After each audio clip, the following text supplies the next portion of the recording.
niku Mas Yaking. Oh.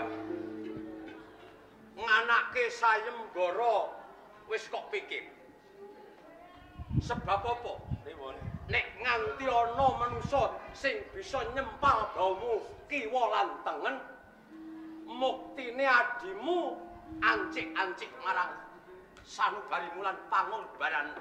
Nanging yen pancen ora ana sing ngalahno kowe, adimu dadi prawan kaset.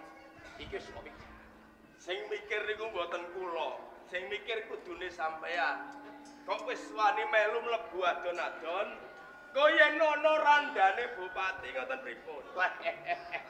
Di dipun rasah kesuwen. Sapa sing iso mupuh sayembara iki? Monggo bal boyong adang. Nggih, sekelen Mas Yakin.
Sing bakal duwe bojo andane ngro. Nggih. Andane kok. Tak dukungno kene, Kang. Iya. Bisa aja. Bisa Allah.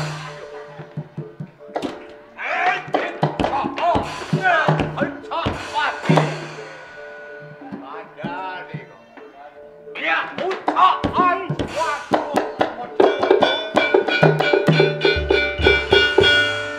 Mas Yaking, yo, aku ra di bojo adim, rapopo wis, rapopo. Kalah. Kowe lunga mulai ora? Aku penonton kok. Kowe nek ra mlewat aji-aji. Padahal aku sih. Layak manis kongas ana ing pertapan Pucang Sejajar. Jebul tandangmu pindane benteng ketaton. Mas Yakin? Nggih.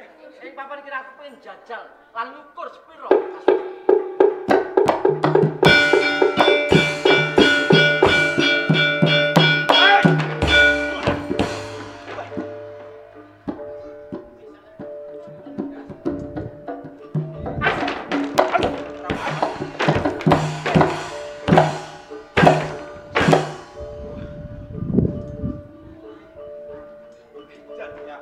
Lho kok malah pipiku kok los-los.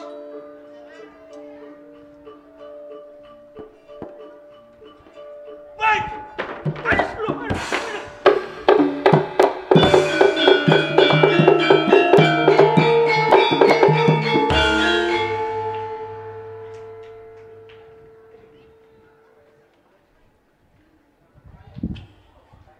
Lur, Kok bacutake apa leren tekan. aku kalah iki mau rego aku ora kalah karo kowe ora. Ning aku wis keselen. Mergo tanding karo wong sakmono iki, kowe gampang ngalahne aku. Jer karepmu Yen pancen nyoto kowe wong sekti. Aja perang. jerop Ayo balapan melayu. kok aneh. Pertandinganmu balapan pelayu. Kowe wani ora? Ya wis, wani ya. ngejak pirang dina tak turuti. Yen pancen kewani, oya aku.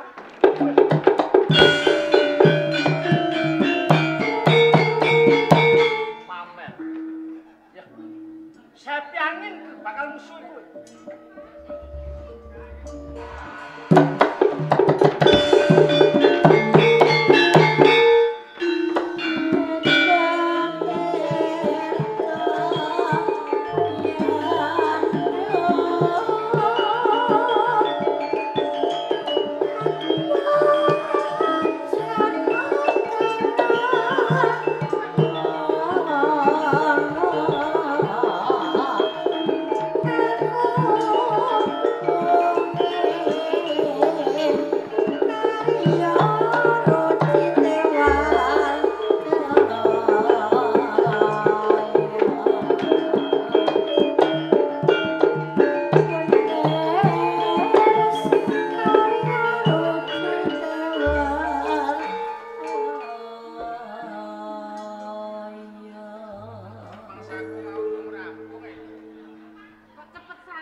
Nuwun sewu.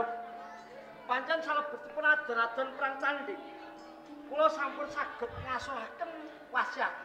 Nanging salajengipun wasiating nantang perang Playu.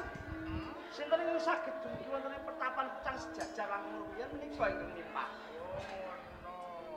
Kakang wasiating dereng dumugi. Durung. Mulai mekaten sing ambi ngranti kakang wasiating kula badhe ngasul riyin. Monggo. Sampun cekap kok. Woi. Piye kan? Apa kowe? Peputane piye kan? Lho, wasiake. Lho, Bapak niki pripun? Sindu negara niku ngejak perang tanding kalih kula wonge kalah. Sindu negara kula tingkes ah, Bapak. Dadi sampeyan sing menang kan. Lho, lah kok malah ngakali kula ape? Ngakali Sindu negara muni ngeten. Nek aku perang atau sing balung kandeling kulit kalah mbek kowe wasiaking. Ning ayo do balapan mlayu ngoten. Lah niki malah kula sing teko dhisik, Sindu negara mesti teko ning guri, Bapak. Dadi wis sepi sampeyan yo kaget. Omongane lu gate kaya wong Madura ae. Madura pripun bekane ngeten kok. Tuh sampean. Lho. Kalah kowe. Wis sawetara ta, Kang? Lho wis mau ah. Aku ngasuh nganti keturu, Jan. Aku ngasuh nganti keturu. Ya Bapak ya aja kaget. Tetep pemules dong, Cung. Ya anak lanang melep kowe ora karu-karuan. Jepun boten sebodo nggih, Bu. Lho kula niki kalah sik. Melem, Mbah. Moangkel ae aku. Petuntung. Wong kono wis ngantek ngorok tekan kene kowe lagi lunak-tunu kok kondo melep ora karuan. Carane sampean mau ditingkes nggih. Boten. Ayo, bojone kowe. Kula sing napa kula bali malih? Hah? Tanding musuh asiasi Senengane memutar balikkan fakta. Berarti Sampeyan ngomong mesen kelindes kok malah kono sing diarani ketingkes. Dadi cedane piye? Kowe ngaku kalah apa ora? pun kula ngaku kalah, Bapak. Wis yen kowe ngaku kalah, Nggih. teges kang bisa mupu sayembara iki angger Sindu negara. Dadi sayembara rampung dina iki ya. Nggih, Bapak. Pun sewu, Ger. kula. Sampeyan kula lati wiwit kala wau.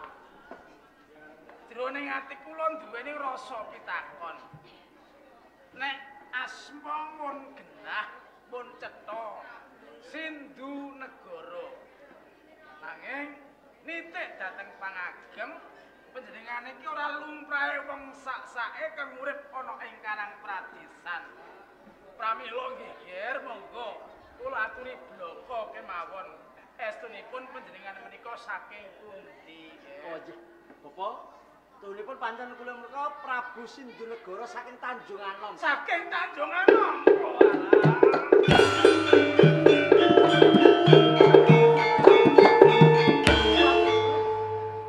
Monggo platur jeneng panjenengan menika calon marang sepuh kula. Nggih. Aduh. Jaba yen Kakang Wasi Ageng ora ngadu kok apa-apa. Kesel to. Sinuwun. Kula Ingkang ageng pangapuntenipun menawi wonten keladenging anak kula ingkang hangirangi Suba lan Sita krana boten pirsa menawi panjenengan menika satunggaling pangayoman ngantos ngaten kedadosanipun. boten dados menapa Bapak. Pancen anggen kula nilaraken Kraton Tanjung Anom kula ngupadi calon garwa Prameswari sinambi pados buron wana. Ngaten nggih. Rene kala wau sampun katimbang kanthi permati lan panjenengan dalem ingkang mimpang salebetipun adun-adun. Inggih namung panjenengan ingkang menang unduh dhateng anak kula Dalingrum. Sawetahipun kula pasrahaken dhateng panjenengan dalem. Matur. Menawi pancen sampun dipun keparengaken sawetawis kula badhe katrem wonten ing Pucang Sejajar, salajengipun menawi wonten dinten ing sae badhe kula boyong wonten Tanjung Anom. Oh, ngaten prayogi sanget. Menawi kanten boten bab ingkang dirembak, monggo sampeyan suwangsung wonten ing padepokan langkung. Monggo kula jelak. Ayo.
Ora maido. Awit wis sawetara suwe aku ninggalake sliramu. Iki mau baliku aku wis nggawa kewan pengokeh jumbuh karo panyuwunmu. Malah tiwas kalersan menawi wedal sak menika panjenengan kondur betokanipun kewan kangge isen-isen kebon raja Tanjung Anom le Kang Mas. Malah ora kepara mung aku nggawa kewan-kewan kang kanggo isen-isen kebon raja. Lajeng panjenengan beto menapa ki mawon le Kang Mas Dinegoro. Ana sawiji sing bakal tak tuduhake karo Diajeng Kumbini. Oh, wonten setunggal ingkang badhe panjenengan kertos ki dumateng kula to. Tenan sawetara. Gini Kang Mas. Aku kok gumun kaon Kang Mas Dinegoro.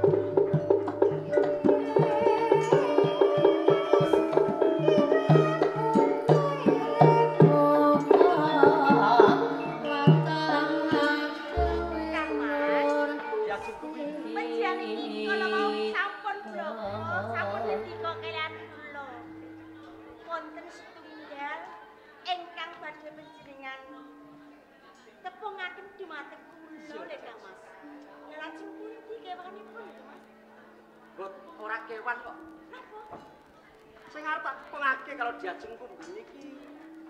Oh, iki Diajeng Adaningrum. Bocah mek adun iki to? Endang saka ing pertapan Pucang Sejajar. Oh.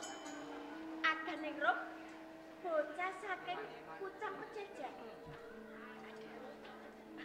Lha kok penjara iki betanipun Adaningrum panjenengan wonten Tanjung Anom kagem menapa lek Kang Mas? Diajeng Adaningrum bakal tak pundhut garwa Jajeng. Panjenengan pundhut garwa.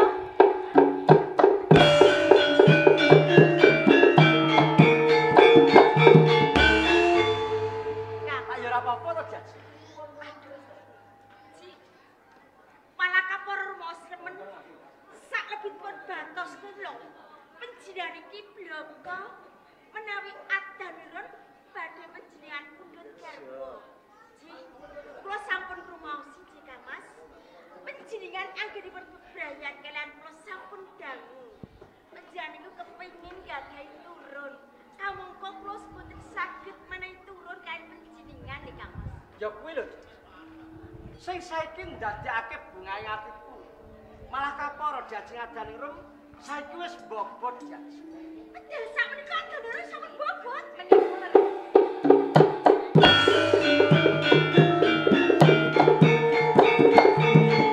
Ateges turun ing Tanjung Anom ora bakal cukel. Mlosok ing besuke kang bakal nerusake Kraton Tanjung Anom putraku saka jajeng adaning rum mergo siramu ora bisa nggandini ya Jika Mas. Mlosok kuwi rene kang bisa ratu ing dadi ratu ing Tanjung Anom kudu turun Bapa Raja Ibu Ratu. Leres. Mlosok kuwi palungguhan prameswari saka jajeng kumbini bakal tak jabel tak paringake jajeng adaning rum.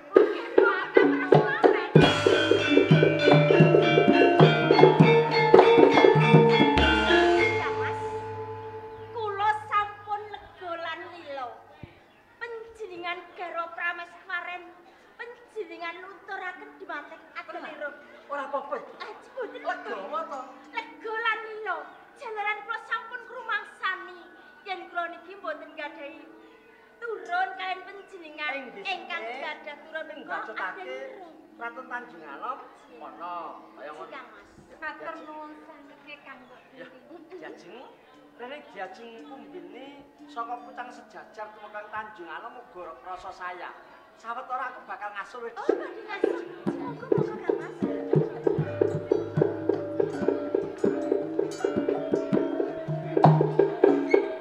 Setan gajilanan. Sebule Kang Mas Siti negara iki ngatoni kelawan atiku. Aku wis krumangsani yen dipundhut garwa kala semono nganti saiki. Aku durung bisa duweni titis turunan. Nganti adane lemti boyongi ana Tanjung Anom. Adane rum. Aja seneng atimu. Dumeh atiku aku mesem guyu. Rumangsamu aku jur lilo. Garwa prameswaran dipluturke kelawan kowe. Yo, ora ketang apa bae. Aku kudu budidaya. Amprih empone. Adane rum bisa lunga saka Tanjung Anom. Yen ngono aku bakal munggah ana ing gua gambar. Tersane Bapak Prabowo, aku bakal njaluk pitulungan. Bapak kula ingkang sowan Bapak.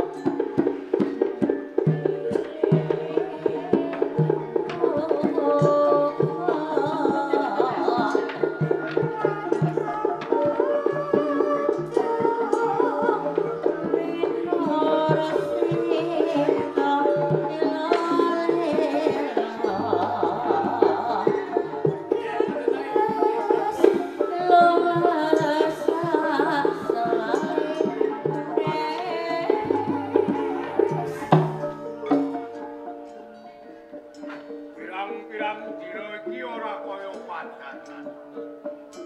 Adikku kok mung trakapan. Tenane kaya ana.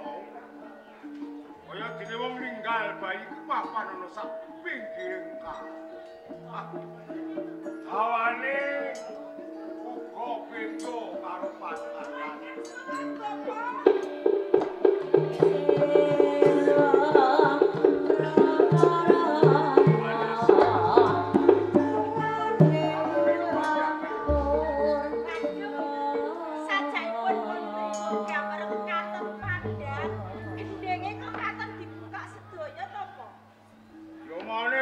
Bareng kowe teko kok padang. Kok njalur gunung eling wong tuwa kowe kumbene. Ji, pangapunten Si Bapak. Ana apa? Menawi wedal sakmenika kula niki randhat nggone temuju wonten gua gambar, boten nate tuwi dumateng karo panjenengan. Kamangka wedal sakmenika kula temuju wonten gua gambar. Kula niki kepengin Menapa? nyuwun sampeyantu panjenengan. Jantung kepiye? Rek ngaten ta Bapak?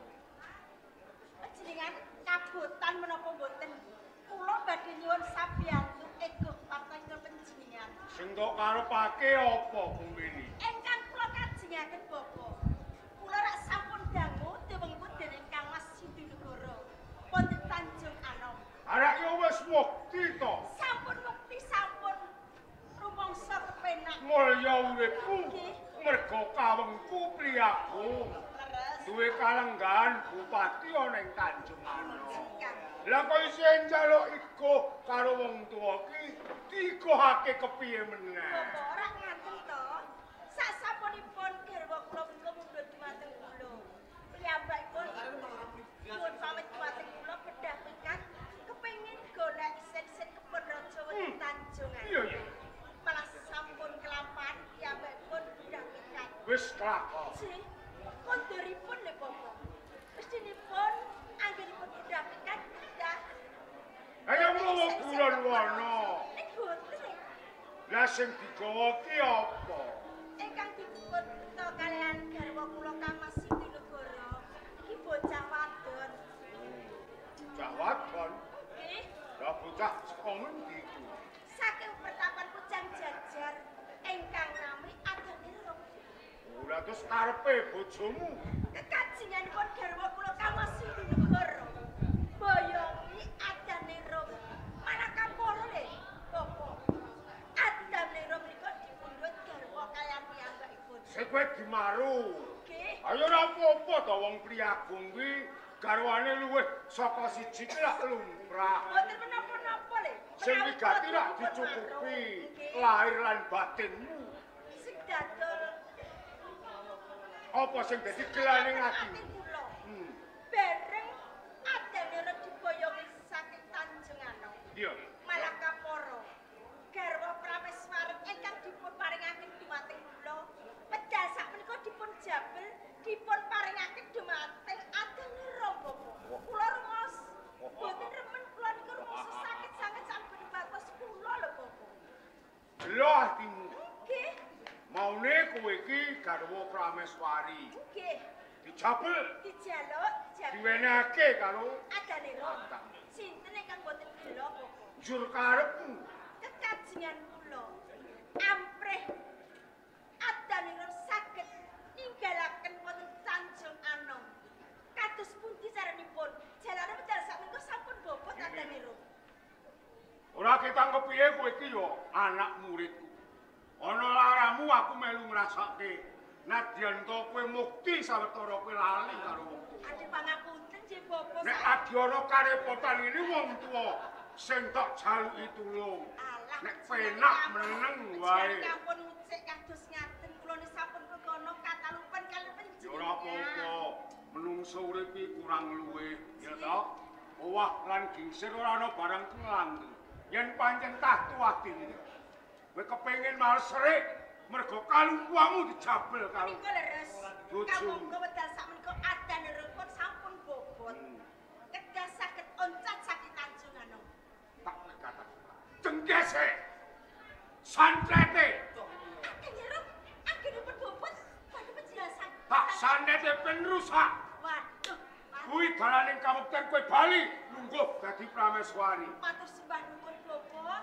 Ing kekajengan panjenengan kados ngaten Adaniro panjenengan jengges teno.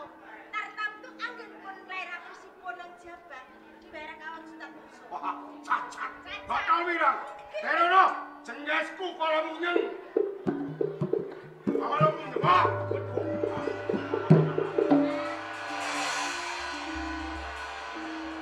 Kalau munyeng. Ucalo Tanjung Anom. Taman Keputren, Atari Ngelo.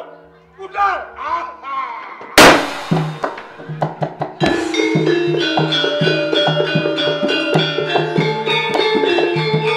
Dirisi saged sing Ayo, Bapak. kuwi jengges.